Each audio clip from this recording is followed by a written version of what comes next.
Hey guys, Drifter here. Welcome to Black Ops 3 In Depth. In today's episode, we're going to be talking about the top 5 weapons for low levels. The game has just come out, and I've noticed that it takes longer to level up. There's a ton of new people online, and like previous Black Ops games, you're forced to take choices on what weapons you unlock with your unlock tokens. Do I get this LMG, that LMG? Do I need a perk?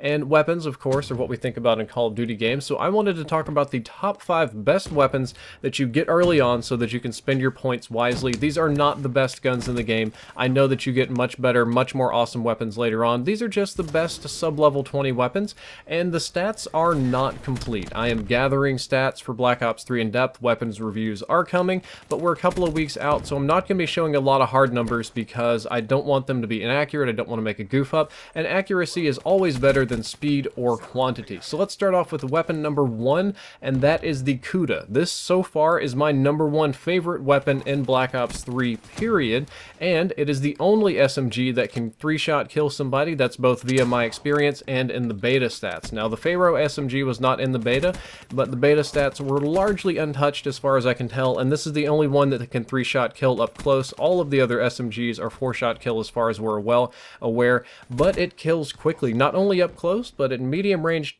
too, and it feels like it hits people pretty hard. It's a very good, consistent feeling submachine gun with relatively low recoil and great iron sights. It feels a lot like the COD 4 MP5, very consistent too. I can pretty much count the shots 1, 2, 3, 4, 5, and they're dead at whatever range, or close range 1, 2, 3. This kind of gets me killed sometimes because if it lags, or I'll do the thing where I stop shooting early and move on because I expect them to die. I need to shoot until the points come up.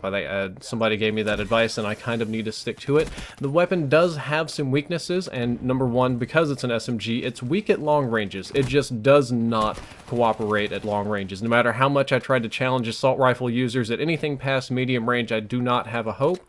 The weapon best used, in my opinion, works great with just quick draw or just laser sight. You can use it with no attachments and put your points towards something else. Quick draw works really well in it because I like to snap aim to people and use the ADS. Laser sight works really good because it's good to rush and hip fire and get the 3-shot kill. And as far as I can tell, this is the overall best SMG. I mean, the game isn't fully been out. Not all the guns are decoded. Not everything's unlocked. But this is a fantastic weapon, and for your first SMG, you definitely can't go wrong with it. Next up, we have the ICR-1. This is one of the earlier unlocking assault rifles at level 15, if I remember correctly. And I initially did not like this weapon. I had a very bad run with it at first. I hated this weapon. It was really frustrating. Some of the pros were kind of playing it at the time, so I decided to give it a go. And most people started using it over the KN-44, which is your first assault rifle, and the XR2, which is the second one, the 3-round burst, if I remember correctly. And I'll just put it like this. I do not like the KN-44. It feels like a very weak hitting AK to me. The accuracy is iffy, and it just has an overall bad feel, and I really do not like the XR2. I loved it when I played Alpha or Beta and all those kind of things, but it's just been subsequently nerfed, and we have much better guns, and the XR2 just does not hit right, so the ICR is the next best choice for low levels. And this weapon is kind of like the bearer of averages for assault rifles in Black Ops 3. It's got pretty average damage, it's got pretty average rate of fire, pretty average reload, pretty average range. However, its strength is that it has almost no vertical recoil. The recoil on this weapon is side-to-side only, as far as I can tell. Of course, it's got a little bit of recoil, but it's fairly low, and the side-to-side recoil isn't that bad either, and the iron sights work for me. I think it's got good iron sights, so I can do without the red dot sight attachment. In a lot of Black Ops games, I like to try to run the iron sights as much as possible and kind of avoid the red dot sights. And the best way to describe this weapon would be that it handles a lot like the Modern Warfare 3 M4, which the M4 in Modern Warfare 3 was not the best or most amazing or awesome of weapons in a lot of metrics, but it had a good feel to it that a lot of people took to, and a lot of people like the side-to-side recoil and hate the vertical recoil, so they go for that, and it handles a lot like that weapon. It's a very good rough and tumble AR. It's hard to go wrong with it. It's very average and works well in most situations. Next up, we have the HVK 30, or I like to call it the Havoc 30. In my mind, I like to pretend the HVK stands for Havoc. This is the better version of the ICR-1, in my opinion. It has similar damage, maybe a little bit less damage at longer ranges, and it shoots a little bit faster. I feel like the faster rate of fire helps it be much more competitive for close quarters combat. I can get people in people's faces and spray a little bit easier.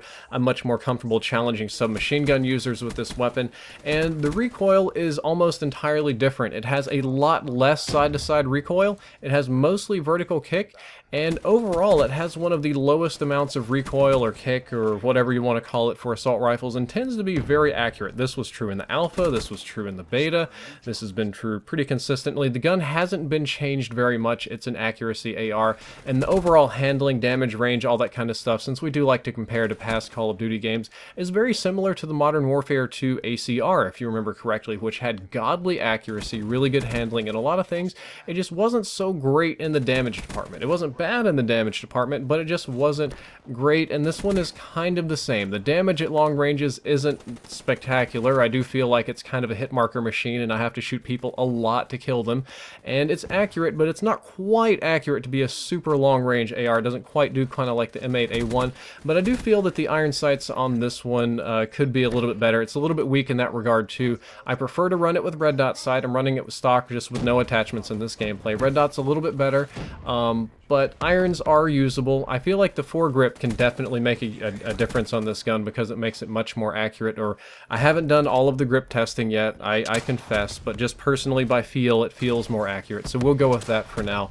And I feel like the HVK-30 makes up for all of its weaknesses just by being very accurate. Very accurate weapons are forgiving, they're easy to use, even if they aren't the best with damage. You're not going to get punished too much for missing because your follow-up shots are fast, you can correct easily, and I feel that's the niche that the HVK-30 fills. Number 4 on our list today is an absolute monster, a terrifying weapon with a very unique sound, which if you hear you should run away from on the battlefield. That is the Gorgon, or the Gorgon, and it is a 2-shot kill LMG. Let me say that again, just to be clear. It is a 2-shot kill light machine gun, and that's 2 shots to kill at pretty much any range, as far as I can tell. This gun dumps on all of the other LMGs, which are by no means bad, but this is just the LMG of choice. I mean, this gun pumps out damage at a rate of about 55 plus per shot, which is impressive in Call of Duty, and it's unlocked at level 7. You'll get this before either of those assault rifles, so this is a very good early unlock. The trick with this weapon, though, is you don't want to treat it like a light machine gun. Light machine guns are all about wallbanging people and spraying and praying and just hosing down and providing suppressive fire. This one is very poor at all of those things. You really want to treat it like a full auto DMR. Like if you treat it like a fully automatic Shiva or something like that, it's an awesome weapon. I bet it's a monster if you put high caliber on it. I haven't had a chance to test that, but it does have some downsides. Of course, it has slow handling because it's a light machine gun, and that's just kind of how LMGs are. They don't run very fast, they don't ADS very fast, they don't sidestep, so we have that.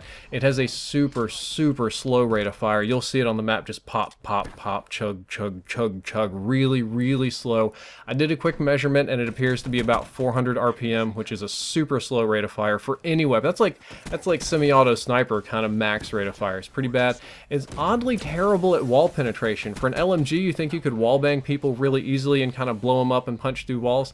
I've had a very poor time shooting through walls with the Gorgon, or Gorgon, however you want to pronounce it, so I'd highly advise against that. The wall penetration is just ultimate sadness for this weapon, and because of the low rate of fire, it's pretty awful at close range. It doesn't have good hip fire, so it's not consistent. You don't have a lot of follow-up shots, and if somebody challenges you with an assault rifle or some machine gun at close range, you're almost definitely going to die.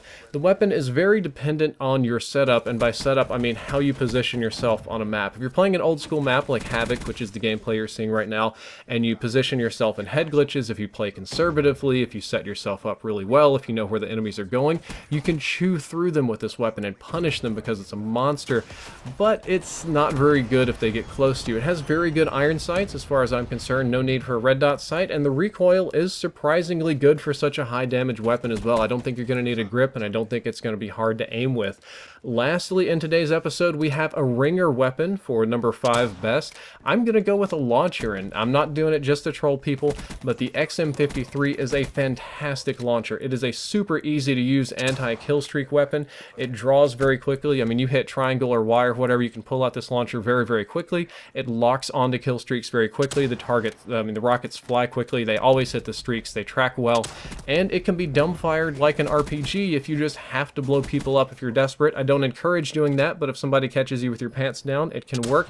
And especially in the early game, killing UAVs will save you and your teammates' lives more than anything else, because not many people are going to have Ghost, and those that do have it aren't going to be running it, and they're going to prestige, and they might take a gun, and there's a lot of UAV spam right now. So this is a very good go-to weapon. It's a very good secondary weapon in general, and I think I run this one on every single class I have. I think I might have a pistol or something on the sniper class, but every single other class has an XM53 just so that I can shoot down the UAVs and not get caught in the UAV spam. Guys, that is all for this in-depth episode. I hope you found it useful. I hope you do unlock some of these games with your first points, because it'll probably be your best spent points.